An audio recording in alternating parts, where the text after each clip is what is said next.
विधायिका राज्य के 4 प्रमुख तत्वों में जनसंख्या, क्षेत्र, सरकार, संप्रभुता के अंतर्गत सरकार एक ऐसा महत्वपूर्ण तत्व है जो राज्य को मूर्त रूप प्रदान करता है, क्योंकि राज्य एक अमूर्त संकल्पना के रूप में है और उसका हम एक अमूर्त संकल्पना के रूप में अध्ययन करते हैं।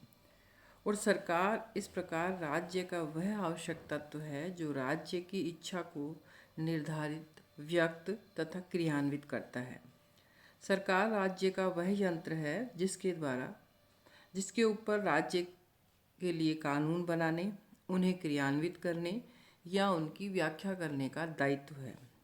सरकार सामान्यतः 3 प्रकार के कार्य करती है: कानून बनाना, कानूनों को क्रियान्वित करना और जो व्यक्ति इन कानूनों का पालन न करे उन्हें दंड देना। इन कार्यों को करने के लिए सरकार के 3 अंग होते हैं: व्यवस्थापिका, कार्यपालिका और न्यायपालिका। सरकार के कार्यों का विभाजन शक्ति पृथक्करण के सिद्धांत के परिप्रेक्ष्य में किया गया है। इसमें अवरोध एवं संतुलन के सिद्धांत से सामंजस्य भी रखा जाता है, परंतु ये सभी संरचनात्मक ही हैं। वर्तमान में सरकार का प्रत्येक अंग जो कार्य करने के लिए बना था, उसके अतिरिक्त अन्य कार्य भी करने लगा है। उदाहरण के लिए विधानमंडल विधि निर्माण का कार्य तो करते ही हैं, परंतु उसके साथ साथ हित समूहन तथा नियमों के वैधीकरण का कार्य भी करते हैं।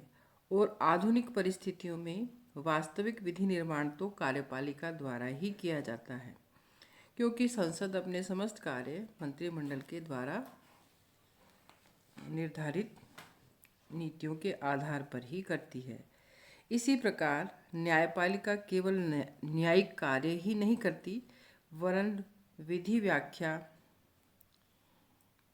पर विधि निर्माण का कार्य भी करती है, क्योंकि न्यायालय के द्वारा विभिन्न वादों के अंतर्गत जो संवैधानिक वाद होते हैं या संविधान से जुड़े हुए होते हैं, विधि की व्याख्या से जुड़े होते हैं, उसके अंतर्गत उस विधि का जो व्याख्या न्यायपालिका के द्वारा की जाती है, उसके अंतर्गत कहीं ना कहीं अप्रत्यक्ष रूप से विधि का निर्माण भी होता है। और कार्यपालिका केवल प्रशासनिक कार्य ही नहीं करती, बल्कि विधि निर्माण तथा न्यायिक कार्य भी करती है।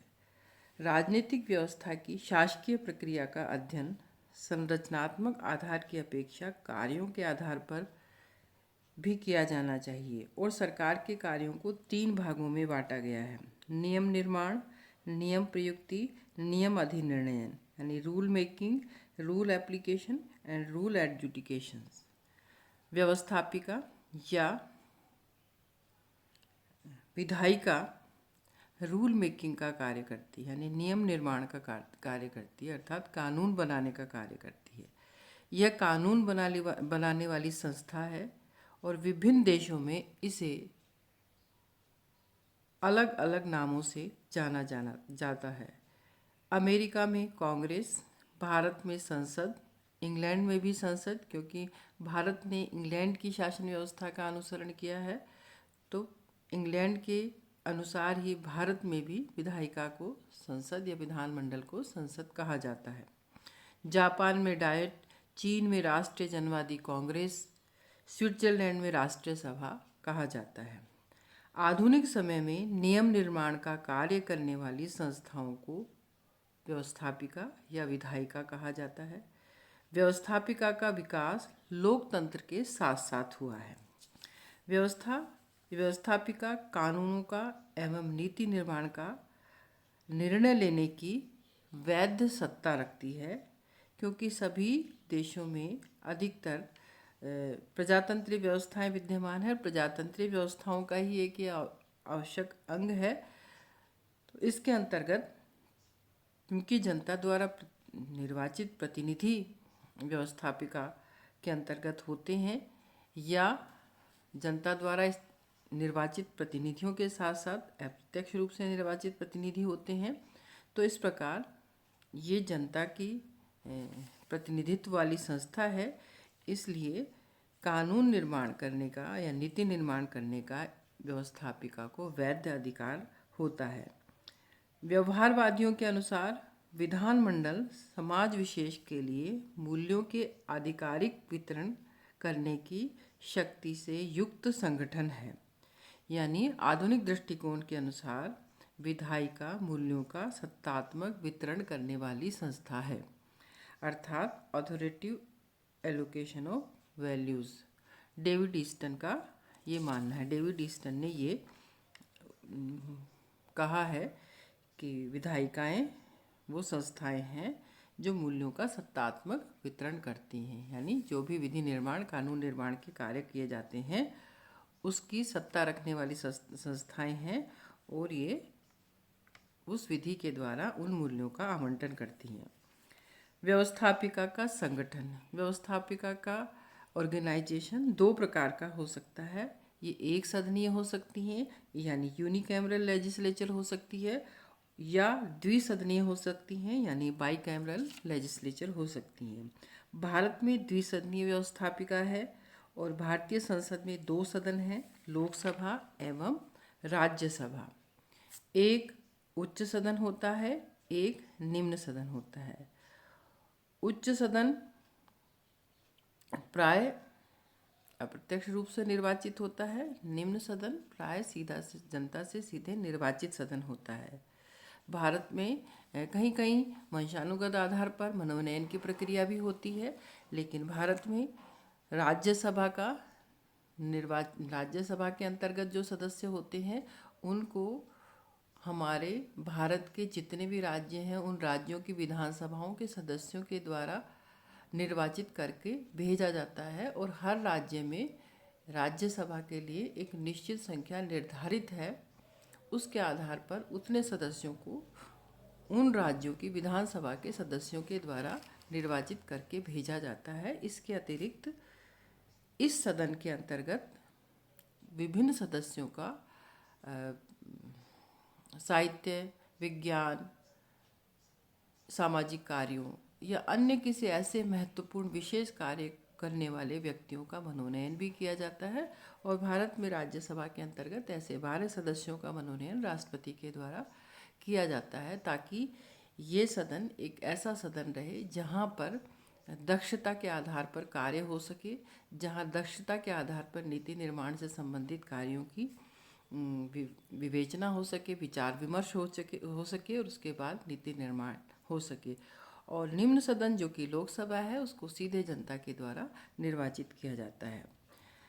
विभिन्न देशों के अंतर्गत द्विसदनीय व्यवस्थापिका के पक्ष में ये तर्क दिए जाते हैं कि द्विसदनीय सदन क्यों होने चाहिए, संसद के अंतर्गत या विधायिका के अंतर्गत, या जिसे हम व्यवस्थापिका कहते हैं उसके अंतर्गत दो सदन क्यों होने चाहिए। तो उसके कुछ महत्वपूर्ण आधार हैं कि जब कानून निर्माण होता है, नीति निर्माण होता है, तो वो पूरी तरह से पूरी दक्षता के साथ उसको किया जाए, उस पर पूरा विचार विमर्श हो।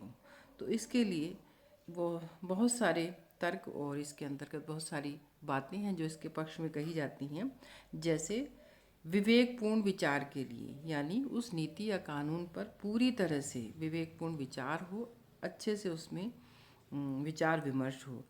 दूसरा, एक सदन की निरंकुशता पर रोक के लिए, कि एक सदन अपने हिसाब से कार्य करे, तो अगर उसके द्वारा कुछ गलत किया जा रहा है तो दूसरा सदन उस पर रोक लगा सकता है, उन बातों को पुनः देखने के लिए कह सकता है, उन पर दोबारा विचार विमर्श करने के लिए बाध्य कर सकता है। तो एक सदन की निरंकुशता पर रोक के लिए। तीसरा, विशिष्ट वर्गों एवं हितों का प्रतिनिधित्व। इसके अंतर्गत विभिन्न वर्गों एवं हितों का भी प्रतिनिधित्व हो जाता है। तीसरा, संघात्मक शासन व्यवस्थाओं के लिए अनिवार्य। राज्यों का प्रतिनिधित्व करने के लिए जो द्वितीय उच्च सदन होता है वो कहीं ना कहीं संघीय व्यवस्थाएं जहाँ होती हैं, जहाँ केंद्र और राज्यों के अंतर्गत सत्ता का अलग अलग वितरण होता है, तो राज्यों को किस प्रकार केंद्रीय विधायिका में प्रतिनिधित्व मिले, तो इस प्रकार इस उच्च सदन के माध्यम से संघीय शासन व्यवस्थाओं के अंतर्गत प्रतिनिधित्व प्राप्त होता है। तो संघीय शासन व्यवस्थाओं के लिए द्वितीय सदन को अनिवार्य माना जाता है कि वहाँ पर व्यवस्थापिका का द्वितीय सदन होना चाहिए। कार्यभार में कमी। वर्तमान समय में विधानमंडल के कार्य बहुत ज़्यादा बढ़ गए हैं। जिस प्रकार समस्याएं बढ़ रही हैं, उसी तरह उन समस्याओं के निदान के लिए, नीतियां बनाने के लिए या विकास के लिए या विभिन्न प्रकार की नई योजनाओं को क्रियान्वित करने के लिए बहुत सारे नीतियों को और कानूनों को बनाने की आवश्यकता होती है। तो इस प्रकार विधानमंडलों का कार्य भी बहुत अधिक बढ़ गया है, तो कार्यभार में कमी के लिए। तीसरा है प्रतिभाओं को प्रतिनिधित्व। उच्च सदन के अंतर्गत विभिन्न सदस्यों का जो मनोनयन किया जाता है, उसके अंतर्गत अलग अलग क्षेत्रों की जो विशेष प्रतिभाएं होती हैं उनको प्रतिनिधित्व मिल जाता है। और लास्ट में अपेक्षाकृत शांत वातावरण। उच्च सदन एक ऐसा सदन होता है जहाँ पर विषय विशेषज्ञ होते हैं। किसी क्षेत्र विशेष में विशेष ज्ञान रखने वाले व्यक्ति प्राय होते हैं, राजनीतिक प्रकृति के व्यक्ति भी होते हैं, लेकिन ये एक ऐसा सदन है जो पूरी तरह से संसदीय कार्यवाहियों को अपेक्षाकृत बहुत ही सूक्ष्मता से विचारपूर्ण उस पर विचार विमर्श करता है और बहुत शांति से इसके अंतर्गत कार्य हो सकता है। इसलिए ये माना जाता है कि अपेक्षाकृत शांत वातावरण यहाँ रहता है और विभिन्न समस्याओं को यहाँ पर पूरी तरह से पूरी दक्षता के साथ इन पर विचार किया जाता है। तो इस प्रकार आज हमने व्यवस्थापिका के बारे में जाना कि व्यवस्थापिका या विधानमंडल होता क्या है और द्विसदनीय व्यवस्थापिकाओं के अंतर्गत द्विसदनीय दूसरे सदन की आवश्यकता क्यों होती है। धन्यवाद।